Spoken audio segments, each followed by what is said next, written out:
le 11 novembre 1983, alors que nous jeûnons et prions ensemble avec quelques hommes de Dieu, le Seigneur Jésus est apparu devant nous et a dit « Je vais vous bénir et faire une alliance avec vous tous, quelles que soient les alliances que vous ferez avec moi. » Nous étions 3 et un par un, ils faisaient tous des alliances avec Dieu, puis Dieu en retour faisait une alliance avec nous.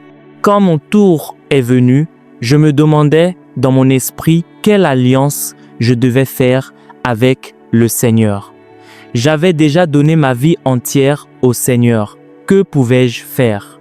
Avant que je ne puisse ouvrir la bouche et dire quoi que ce soit, le Seigneur Jésus a parlé. Il a dit que si je passais un certain nombre d'heures en communion avec lui, à l'attendre, à me tenir devant lui, il me permettrait d'expérimenter la communion avec les anges, la communion avec les saints et la communion avec les martyrs. C'était très tentant. Je me suis dit, oh, je n'ai jamais rien entendu de tel de toute ma vie. J'ignorais s'il existait une chose telle que la communion des saints. J'ai donc dit, oui Seigneur, je le ferai. J'ai donc fait une alliance avec le Seigneur. La raison pour laquelle je ne vais pas vous dire combien d'heures cela représentait, c'est parce que c'était spécifiquement fait sur mesure pour moi. Et quand j'ai partagé cela avec un autre homme de Dieu et qu'il a passé ce même nombre d'heures, il n'a jamais rien expérimenté, c'est alors que j'ai réalisé que c'était quelque chose de fait sur mesure juste pour moi. Ce n'est donc pas le nombre d'heures, c'est la qualité de l'attente devant Dieu. Novembre et décembre passèrent et en janvier 1984, j'ai jeûné pendant 40 jours pour la première fois de ma vie. Le 7e jour de mon jeûne, j'ai passé toute la journée à adorer le Seigneur, à méditer la parole de Dieu, à prier en langue, puis la dernière heure, je me suis assis par terre pour lire la parole de Dieu. Soudain, j'ai entendu la poignée de la porte tourner. J'étais tout seul dans la chambre haute de notre maison en train de prier. Quand je me suis retourné, j'ai vu un saint entrer, plein de gloire, portant une longue robe blanche, avec une longue barbe et des cheveux d'un blanc de neige, un peu chauve sur le front et une cicatrice à l'œil gauche. Il s'est avancé et s'est assis devant moi.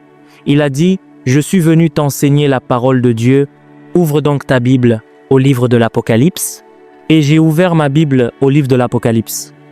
Il a parcouru verset après verset, m'expliquant ce que cela signifiait d'un point de vue spirituel. Pendant tout le temps où il parlait et expliquait, j'écoutais tout en regardant son visage glorifié, stupéfait par la beauté et la gloire qui émanaient de lui. En même temps, je me demandais qui était ce saint, mais je n'osais pas lui poser la question « Monsieur, qui êtes-vous » Je n'osais pas. Lorsqu'il eut terminé tout le chapitre 1, il m'a regardé et a dit « Demain, je reviendrai à la même heure et nous continuerons le chapitre 2. » Alors, avant qu'il ne parte, j'ai dit « Monsieur, qui êtes-vous » Il m'a regardé avec un grand sourire paternel et a dit « Je suis celui qui a écrit ce livre.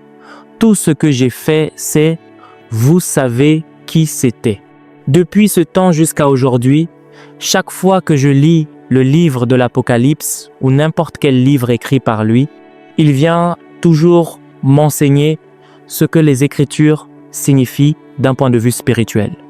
Vous savez, des choses qu'aucun théologien ne peut expliquer. Toute la sagesse de ce monde n'est que déchet, rien que du déchet. Vous savez, j'ai fait un rêve étrange il y a quelques mois.